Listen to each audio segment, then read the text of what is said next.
It really is a dream mobile.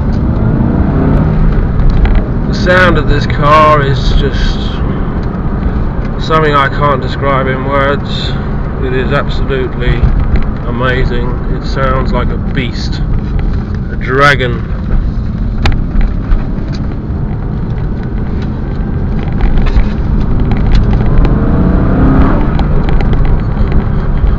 The car is finished off fantastically inside. There is nothing about it which isn't perfect.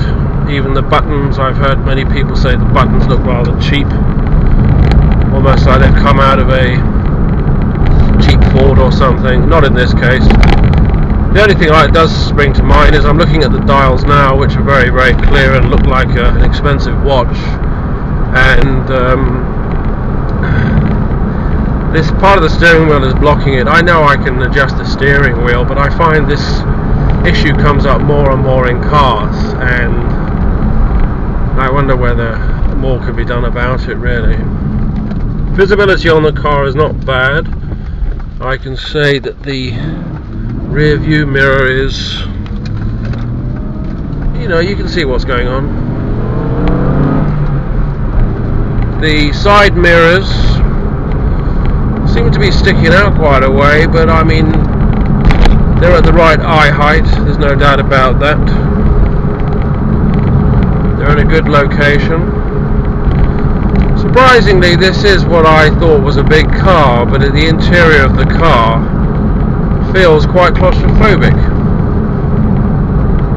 It doesn't feel very spacious inside at all.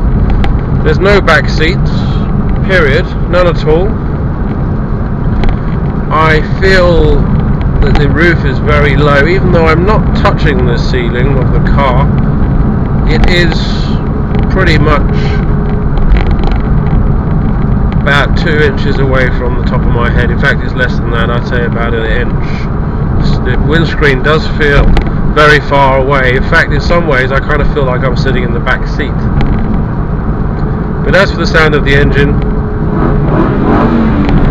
well, it speaks for itself.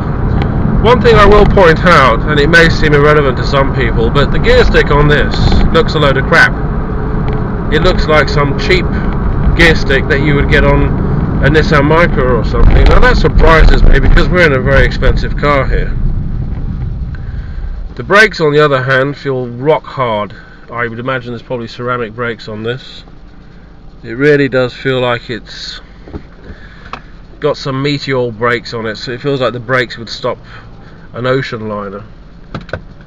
Going back to the interior of the car, that's a bit plasticky, the centre bit. It's not really the sort of quality I would have thought of with an Aston Martin. It's not bad generally, but I think there's a bit more plastic than I expected to see.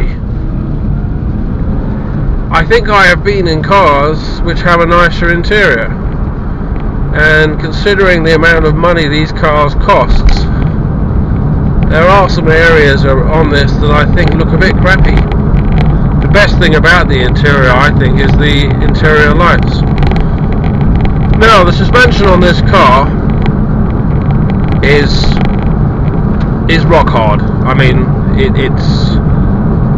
doesn't feel like it bends in any way at all.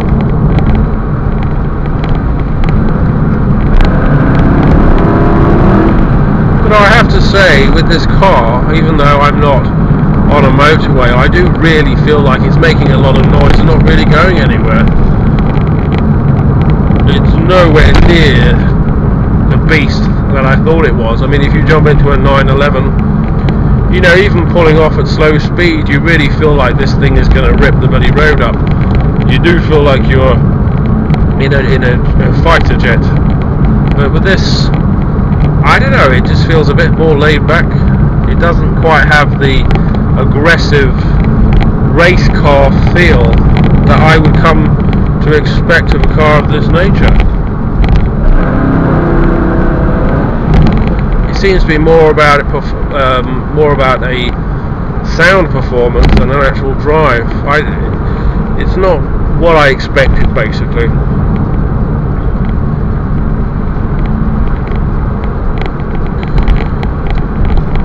This could quite easily be mid-range BMW. I don't think there's anything exclusive about this car at all. I mean, if you're going to drive across Europe, then maybe, but after sitting in one now, if I had the opportunity to buy one, I really don't think I'd go for an Aston Martin now. Not unless it was a very, very, very powerful engine. I think you would get a lot more car for a lot less money. And I think if you take the showing off the poser side of owning an Aston Martin, I don't really think there's much here at all. I mean, sure, this is a car which is going to get a good road presence and it's going to get a lot of attention, but personally, I don't really think I'd want one. They look great, but there's certainly nothing fantastic to drive. The suspension is rock hard, but I mean, you would expect that. This is a fast car.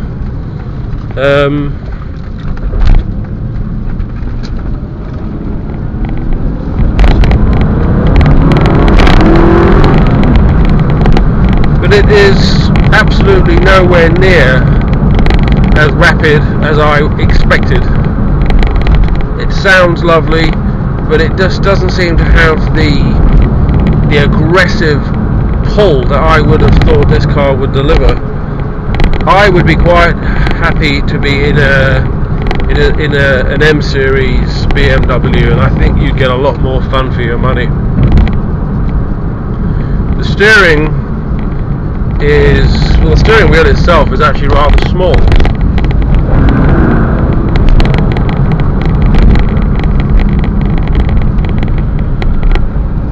But there's nothing special about the actual steering itself. In fact, in some ways I would actually describe it as quite heavy. I haven't had the opportunity to drive a lot of Aston Martins, and I think a lot of people watching this video will be disappointed with what I have to say, but I am not at all impressed with the car. And okay, we haven't driven this on a motorway, but I really don't think this is anything special at all. I think I would much rather spend the money on a fast Mercedes or a fast BMW. And I think to go and blow £80,000 or more on this car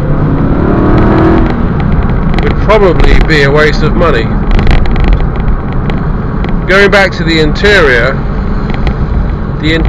doesn't strike me as that luxurious. There's too much plastic. You know, this centre part here, it really does feel cheap. You know, and if a car is a luxury car, then apart from the driving experience, why is it full of crappy bits? That is crap. There's no doubt about it. It feels cheap, it feels tacky, and I would not be happy to get this sort of product out of spending tens of thousands of pounds on a car. So if you're thinking about buying one of these, I would think twice about it, because unless you've got a lot of money to throw around and you're not really that bothered about what it costs you, I think you may find you're paying a lot of money for something and you're probably not getting a fair exchange. These cars are good, but I tell you what, it most certainly is not great.